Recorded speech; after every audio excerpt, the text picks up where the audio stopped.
Efésios capítulo 6. Então, gente, como eu disse no vídeo anterior, eu vou agora ler, em vez de ler na revista atualizada, eu vou ler na King James atualizada. Filhos, obedecei a vossos pais no Senhor, porquanto isto é justo. Quando está escrito no Senhor, com S maiúsculo, se refere a Deus, tá? Honra. Então, filhos, obedecem a vossos pais no Senhor. No Senhor no sentido de... por causa de Deus, entendeu? Por quanto isto é justo. Honra teu pai e tua mãe. Este é o primeiro mandamento com promessa, para que vivais bem e tenha vida longa sobre a terra. Então, se a gente honrar nosso pai e nossa mãe, a gente vai ter vida longa sobre a terra. E vós, pais, não provoqueis a ira dos vossos filhos, mas educai-os de acordo com a disciplina e o conselho do Senhor. Quando ele fala aqui, não provoqueis a ira dos vossos filhos, é o que? Não tá batendo porque tá irado, entendeu? Não descontar sua ira nos filhos. Mas ao invés de descontar a ira nos filhos, procurar educar de acordo com a disciplina e o conselho do Senhor. Então, a questão, o que é disciplina? Disciplina é quando a pessoa erra, então que ela vai ser disciplinada, ela vai pagar o erro, né? Um exemplo, não é à toa que existe o nome da primeira vara criminal, primeira vara civil, vara simboliza disciplina, entendeu? Vai ter que pagar. Então, ou seja, a pessoa errou, ela tem que consertar o erro. É isso que ele quer dizer com disciplina aqui. E o conselho do Senhor. O conselho do Senhor é o que? É procurar conciliar o que Cristo aconselharia. Procurar se colocar tendo uma visão de cima, de como Jesus Cristo, que é a nossa referência, agiria para educar essa criança nessa situação. Entendeu? Por quê? Porque muitas vezes a educação que nós obtivemos dos nossos pais foi uma educação errada, falha. E a disciplina do Senhor, que é de Deus, né, é a correta. Então a gente tem que procurar o quê? Aconselhar nossos filhos conforme Deus aconselharia, né? Então procurar aconselhar segundo a palavra. Aí no versículo 5 ele fala assim: quanto a vós outros, escravos. Ou seja, na época de Jesus Cristo e na época de Paulo tinha escravidão. Então ele escreveu para o pessoal escravo, né? Mas a palavra ela serve para nós também, que já vão entender. Obedecei a vossos senhores terrenos com todo respeito e temor, com sinceridade de coração como a Cristo. Ou seja, ele fala assim: rapaz, você é escravo, não tem como você fugir daí, né? Então se você fazer o que? Você é escravo, né? Então obedece. Já que você não tem como fugir, vamos falar na época dele lá, né? Não tem como deixar de ser escravo. Então obedeça o senhor terreno com todo respeito e temor. Por que temor? Porque se você fizer coisas erradas, você vai arcar com as consequências, né? Com sinceridade de coração, como a Cristo.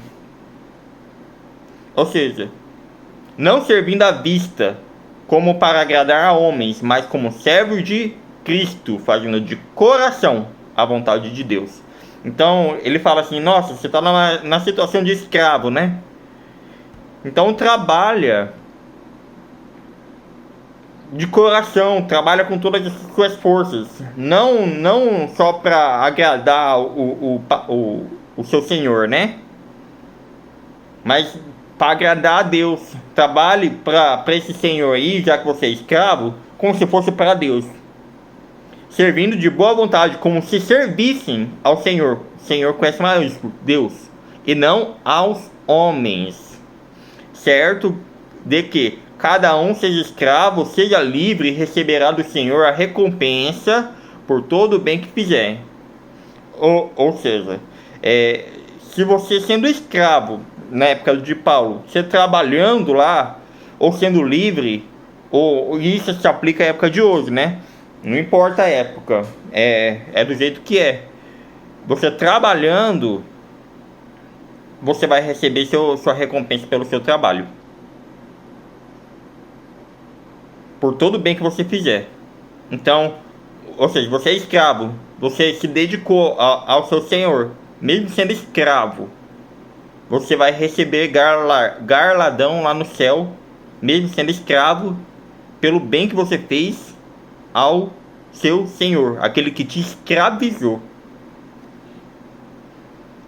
E vós, senhores, de igual modo, procedei para com vossos servos. Abandonai as ameaças, pois tende conhecimento que o mesmo Senhor deles é vosso Senhor também, que está no céu, e não faz diferença entre pessoas. Ou seja, na época lá de Paulo, a escravidão era algo assim que era lei, né? Roma escravizava, né? E Paulo era romano. Então, ou seja, só que ele está falando aqui, você que escraviza os outros, né? Que pela lei você pode ter escravo, né? Então, e a lei só foi tirada, a lei da escravatura, vamos por Brasil, em 1880.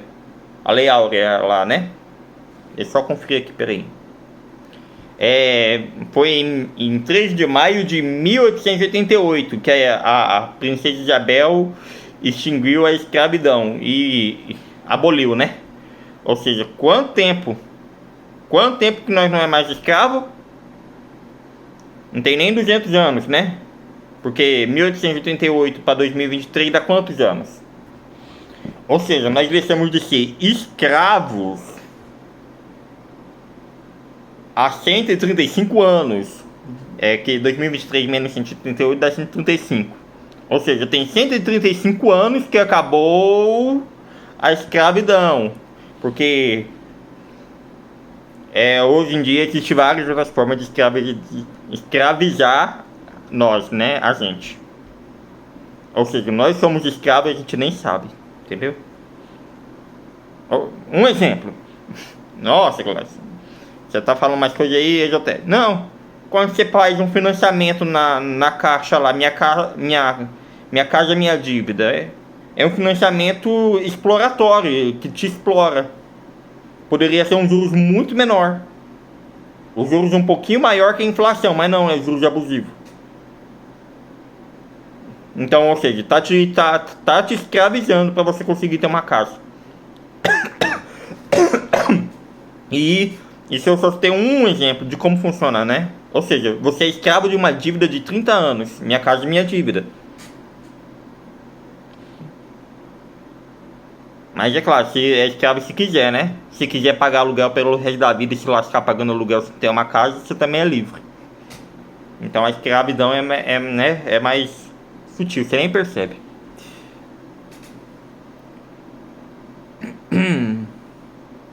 Tá, concluindo, versículo 10. Fortalecei-os no Senhor e na força do seu poder. Ou seja, da onde que vem a nossa força? Do Senhor. Paulo era forte no Senhor. O poder vem do Senhor, de Deus. Agora ele fala sobre a questão da armadura. Armadura, espada, escudo e o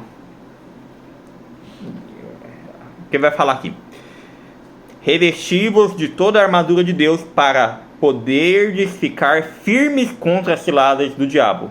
Então, quando ele fala armadura, ele vai explicar o que é essa armadura mais na frente. A couraça, né? Porquanto nossa luta não é contra seres humanos, e sim contra principados e potestades, contra os dominadores desse sistema mundial em trevas, contra as forças espirituais do mal nas regiões celestiais. Ou seja, nossa luta não é contra seres humanos, pessoas, é contra os principados e potestades. Por que ele está falando isso? Porque assim, o diabo, assim como Deus, o Espírito Santo, age através de pessoas, o diabo também age através de pessoas. Então, quando a pessoa se sujeita à carne, ela está sendo servo do diabo. E quando se sujeita ao Espírito, que é os 3 princípios que eu falei, amor, alegria e paz, ela está servindo a Deus. Então o que ela está fazendo tem amor, tem alegria, tem paz, então é de Deus. É o fruto, né? O fruto do que você está fazendo. Ela vai gerar amor, vai gerar alegria, vai gerar paz. Então é de Deus. Então a nossa luta não é contra seres humanos, mas contra o quê? Principados e potestades. Ou seja, a pessoa ela está sendo usada pelo diabo e nem sabe. Às vezes você que está repreendido, que a gente seja, né, usado por Deus, mas às vezes se a gente não vigiar e não orar, que nem vai falar mais na frente, a gente vai ser usado pelo Satanás, fazer o quê? É assim que funciona. É a realidade, né? Então não é contra principado e potestade. Por esse motivo, vestir toda a armadura de Deus, a fim de que possais resistir firmemente no dia mau. Ou seja, quando é que a gente cai? No dia mau. A gente vai ser provado. É nessa hora que a gente vai servir ao diabo ou não, ou servir a Deus. Por quê? Vai depender da nossa resistência. Havendo batalhado até o final, permanecereis inabaláveis, sem retroceder. Ou seja, batalha até o final. Estai, portanto, firmes, trazendo em volta da cintura a verdade, e vestindo a couraça da justiça. Cintura aqui eu acho que é o cinto, né? Trazendo em volta da cintura das suas ações a verdade, e vestindo a couraça, que é a armadura, da justiça. Ou seja, procurar trazer a justiça do céu para a terra. Calçando vossos pés com a proteção do evangelho da paz. Ou seja, o caminho que você vai seguir, né? Procura o quê?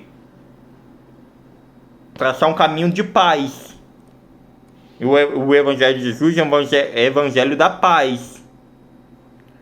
Embraçando sempre o escudo da fé. Embraçando é segurando. Sempre o escudo da fé, com o qual podereis apagar todas as setas inflamadas do maligno. Então, o seu escudo, para você se defender de ataque espiritual, é pela fé. Tendo fé em Deus. E é que nem o Salmo 91, aquele que habita no esconderijo do Altíssimo. Se você está habitando no esconderijo do Altíssimo, ou seja, se você está tendo amor no coração, paz e alegria, praga nenhuma chegará à sua tenda, à sua casa. Mas para isso você tem que habitar no esconderijo do Altíssimo. Tem que ter o quê? Paz, amor, alegria. Procurando levar a justiça de Deus, aplicar a justiça de Deus na terra. Usar igualmente o capacete da salvação e a espada do Espírito, que é a palavra de Deus. Então aqui ele está falando o quê? Para a gente usar a espada do Espírito, que é a nossa boca, né? Falar a palavra de Deus. Essa é a nossa espada, se calçar na palavra de Deus. Orar no Espírito em todas as circunstâncias, com toda petição. O que é petição? Todo pedido. E humilde insistência, ou seja, seja insistente. Era algo que eu, né? Eu descobri que eu tenho que ser mais insistente naquilo que eu tô querendo, nas minhas orações, né? Tendo isso em mente, vigiai com toda perseverança na oração por todos os santos. Quando ele fala vigiai com toda perseverança, é o que, né? O momento que a gente deve orar, para poder orar a gente tem que vigiar, entendeu? Na oração por todos os santos, ou seja, os santos que ele fala assim, é quem se converteu ao cristianismo, quem aceitou como Jesus seu Salvador. Orai do mesmo modo por mim, para que quando eu falar, ou seja, ele pediu oração para ele, seja concedido o poder da mensagem, a fim de que destemidamente, ou seja, tem que ter coragem, possa revelar o mistério do Evangelho. Ou seja, ele estava pedindo o quê? Coragem, pedindo que as pessoas orassem para ele ter coragem para revelar o Evangelho de Jesus Cristo, para poder pregar, né? Porque ele foi decapitado por pregar o Evangelho. Pelo qual sou embaixador preso em correntes, aqui é correntes literais. Orai para que, permanecendo em Cristo, eu seja usado para falar como cumpre fazê-lo. Ou seja, que ele estava pedindo força para o pessoal orar para ele, dar mais força para ele poder falar o que o Espírito Santo está pedindo para ele falar. E para que vós também possais saber como estou e o que estou fazendo, Tíquico, irmão amado e fiel ministro no Senhor, vos informará de tudo. Foi com esse objetivo que eu vou-lo enviei, para que saibais da nossa situação e para que ele vos console o coração. Na versão da linguagem de hoje, falei alegre, entendeu? Mas aqui, como ele está preso, ele está enviando mensagem, escrevendo carta para consolar o pessoal, né? Então que a paz esteja com os irmãos, bem como amor, com fé, da parte de Deus, Pai do Senhor Jesus Cristo. A graça seja com todos os que amam nosso Senhor Jesus Cristo com amor sincero e corruptível. Tem carta, gente, que o apóstolo Paulo ele escreveu para pessoas. E foi, né? E tá na Bíblia. E tem cartas que ele escreveu como memorando circular para todas as pessoas da igreja, entendeu? Essa aí é uma carta que ele fez por geral, não foi para uma pessoa específica. Então é isso, gente. Hoje eu li inteiro, porque eu fui marcando para resumir, né? Para pegar o que é mais importante. Só que aí eu fui marcando, quando fui ver, eu marquei foi tudo. Então eu resolvi ler tudo. Se você gostou, eu peço que curta, que comente, que compartilhe.